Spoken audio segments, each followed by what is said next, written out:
करने जाओ सेमरी जिला पंचायत के खास करके जो व्यक्ति हैं, जो सम्मानित क्षेत्रवासी हैं, उनसे मैं यही कहना चाहता हूं कि पहली बार पूरे जिला पंचायत में 28 साल का लड़का कोई चुनाव लड़ रहा है और सारी पार्टियां जिनको टिकट मिला है उनके पसीने आ रहे हैं, क्योंकि हम आपके दिल से चुनाव लड़ रहे हैं, ना कि किसी दल से लड़ रहे हैं।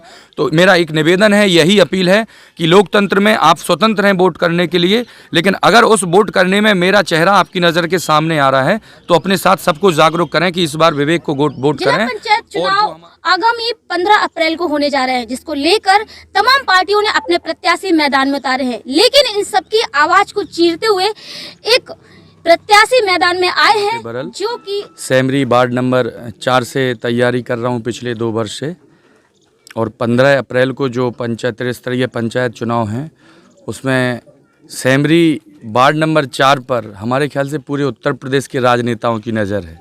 जो इस समय मची है वो इसलिए मची है कि एक 28 साल का युवा पूरे राजनीतिक जो कैरियर लेके आए हैं, पार्टियों से जिनको टिकट मिला है, वो भी लगभग हताशा समझ में आ रहा है। 15 अप्रैल को चुनाव हैं, 2 मई को घोषणा होनी है, लोगों के बीच में रिजल्ट आ जाए। नहीं बेटा बताते हो, इसका क्या मतलब उद्देश्य है, आप क्या कहना चाहते हैं जनता से? देखिए, राजनीतिक शुरुआत है और नेताओं की 20 गलती में अगर एक भी पकड़ ली तो वो माफ़ी के काबिल नहीं होती है, और बेटा 50 गलती भी कर दे तो सब लोग माफ़ कर देते। राजनीति को समाज सेवा का एक माध्यम अलग बात है, कुछ लोग राजनीति को अपना व्यापार समझने लगे। आज अगर हम शुरुआत की सीढ़ी में अपने आप को नेता मानने लगेंगे तो लोगों के दिलों तक नहीं बैठ पाएंगे। आपने राजनीति के लिए मतलब आने के बारे में क्यों सोचा और इससे क्या कारण था? और किसानों का हित हो, इस तरह का काम मैं करूँगा, तो मैंने कॉर्पोरेट कल्चर से इस्तीफा दिया, वहाँ पर काम छोड़ा और निर्भर 2 साल से मैं तैयारी कर रहा हूँ। क्या जनता को धर्म को देखते हुए वोटिंग करनी चाहिए या फिर अपने समाज को देखते हुए?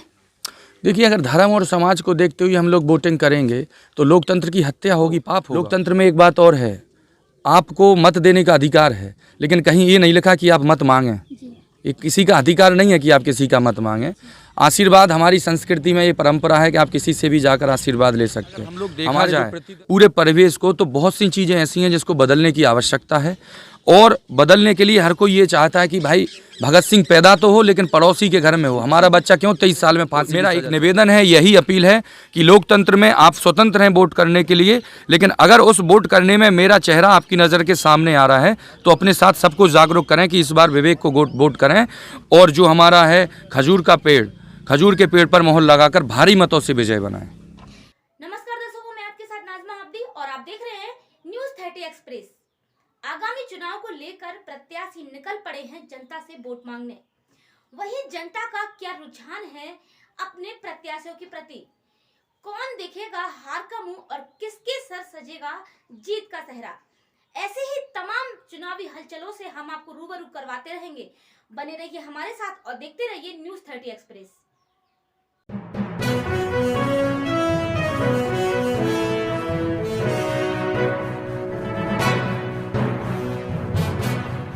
नमस्कार, मैं नाजमा अब्दी न्यूज़ 30 एक्सप्रेस में आपका स्वागत करती हूँ।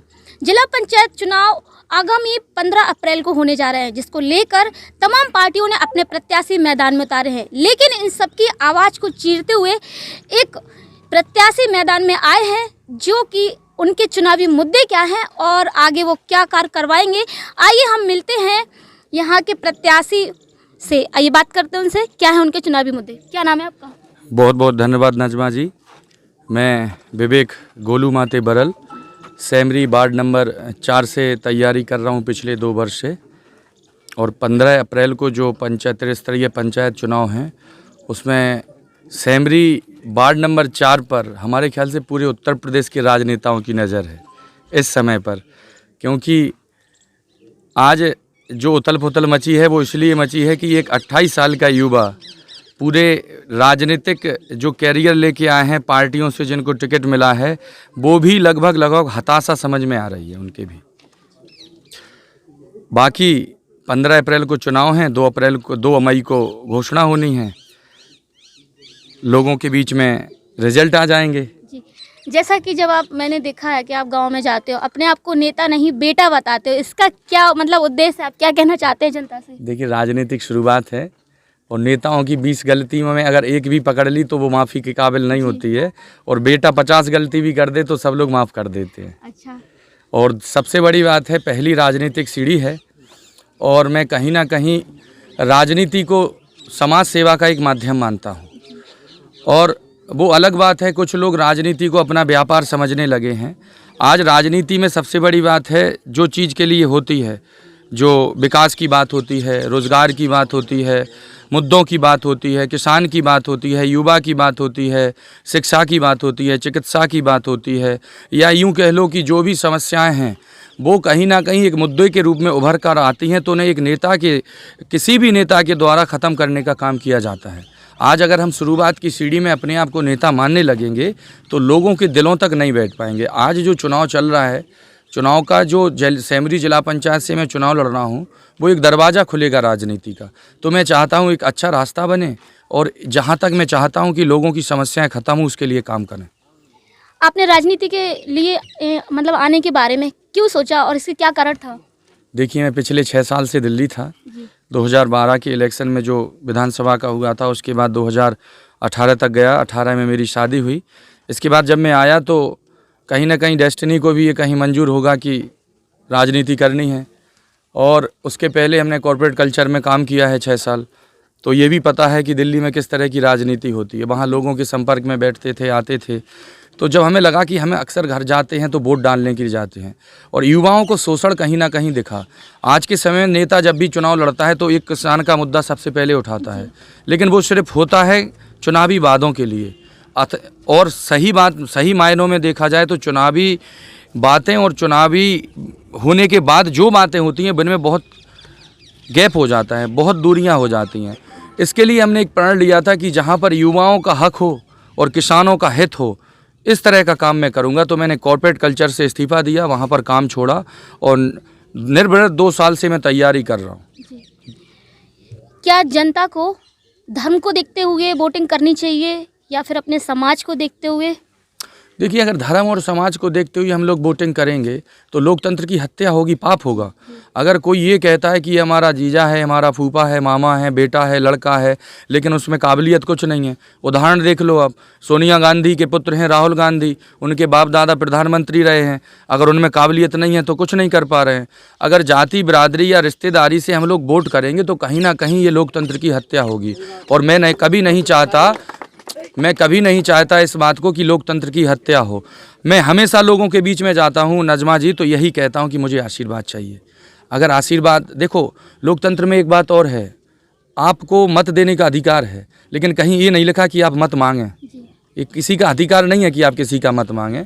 आशीर्वाद, हमारी संस्कृति में ये परंपरा है कि आप किसी से भी जाकर आशीर्वाद ले सकते हैं। हमारे जो प्रतिद्वंदी हैं उनके पास भी मैं जाता हूं तो वो हमें आशीर्वाद देते हैं।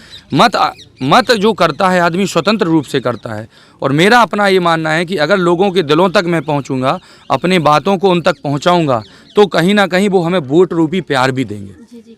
आप क्षेत्र में जाते हैं? क्षेत्र में ही जाता हूँ, क्षेत्र में ही रहता हूँ। घर तो सिर्फ 2-3 घंटे के लिए सोने बस के लिए जाता हूँ। जब आप क्षेत्र में जाते होंगे तो आपको कुछ अपने गांव में समस्याएं भी दिखती होंगी, उनमें से क्या मुख्य समस्या है आपके? देखिए, आज के समय सबसे ज़्यादा मुख्य समस्या है किसान और बेरोजगारी। बुंदेलखंड को लेकर, बुंदेलखंड में देखो आप, मैं अगर बात खींचूंगा बहुत लंबी जाएगी। एक समय पे बुंदेलखंड जाना चाहता था मेजर ध्यानचंद जी के नाम से। ओलंपिक में लगातार स्वर्ण पदक दिलाने के बाद आज तक बुंदेलखंड से कोई एक युवा इस मंच पे नहीं पहुंच पाया कि कोई इंटरनेशनल किसी भी गेम में खेल सके, अच्छे लेवल पे नाम कमा सके। स्वास्थ्य की बात करो, शिक्षा की बात करो, चिकित्सा की बात करो, आज पूरे बुंदेलखंड में रानी लक्ष्मीबाई जो मेडिकल कॉलेज झांसी है, इसके अलावा कौन सा है कॉलेज बताओ आप। बात मुद्दे की अगर करो, हमीरपुर से लेकर यहाँ कालपी उरई से लेकर यहाँ भांडेर और दतिया से लेकर, और बात करो आप वहाँ पर झांसी की तरफ चले जाओ तो झांसी की रानी महारानी लक्ष्मीबाई के नाम से जो मेडिकल कॉलेज है, इसके अलावा कोई और क्या मेडिकल कॉलेज है? तो सबसे बड़ी चीज़ है चिकित्सा। जब आदमी स्वस्थ ही नहीं रहेगा तो क्या करेगा? फिर है खाना, सही से पोषण नहीं मिल रहा है। पेट भरने का खाना मिलना और शरीर के लिए जो वास्तविक पोषण की ज़रूरत है वो मिलना, दोनों में बहुत फ़र्क है। और बात रही शिक्षा की, तो शिक्षा में जागरूकता की कमी है। ऐसा नहीं है कि सरकार, किसी भी सरकार के द्वारा स्कूल चलाए जाते हैं, शिक्षक भी आते हैं, लेकिन जागरूकता नहीं है। शिक्षक आता है तो केवल अपने महीने के पेमेंट बनाने के लिए ज़्यादातर आते हैं। कई शिक्षक आज भी हैं जो बच्चों का भविष्य बनाते हैं, उन्हें सही दिशा में ले जाते हैं, लेकिन ज़्यादा अगर हम लोग देखा जाए पूरे परिवेश को, तो बहुत सी चीज़ें ऐसी हैं जिसको बदलने की आवश्यकता है। और बदलने के लिए हर कोई ये चाहता है कि भाई भगत सिंह पैदा तो हो लेकिन पड़ोसी के घर में हो। हमारा बच्चा क्यों 23 साल में फांसी की सज़ा चढ़े। आप अपने गांव की जनता से कुछ कहना चाहेंगे? देखिए, मैं पूरी क्षेत्र की जनता से यही कहना चाहता हूँ, इस बार जो अपना वोट करें तो बड़ी सोच समझ के करें। और जब आप वोट करने जाओ, सेमरी जिला पंचायत के खास करके जो व्यक्ति हैं, जो सम्मानित क्षेत्रवासी हैं, उनसे मैं यही कहना चाहता हूं कि पहली बार पूरे जिला पंचायत में 28 साल का लड़का कोई चुनाव लड़ रहा है और सारी पार्टियां जिनको टिकट मिला है उनके पसीने आ रहे हैं, क्योंकि हम आपके दिल से चुनाव लड़ रहे हैं, ना कि किसी दल से लड़ रहे हैं। तो मेरा एक निवेदन है, यही अपील है कि लोकतंत्र में आप स्वतंत्र हैं वोट करने के लिए, लेकिन अगर उस वोट करने में मेरा चेहरा आपकी नज़र के सामने आ रहा है तो अपने साथ सबको जागरूक करें कि इस बार विवेक को वोट करें। और जो हमारा है खजूर का पेड़, खजूर के पेड़ पर मोहर लगाकर भारी मतों से विजय बनाएं। ये थे हमारे साथ गोलू माते और विवेक। आगे भी इसी तरह हम आपको और भी प्रत्याशियों से रूबरू करवाते रहेंगे। बने रहिए हमारे साथ और देखते रहिए न्यूज़ 30 एक्सप्रेस।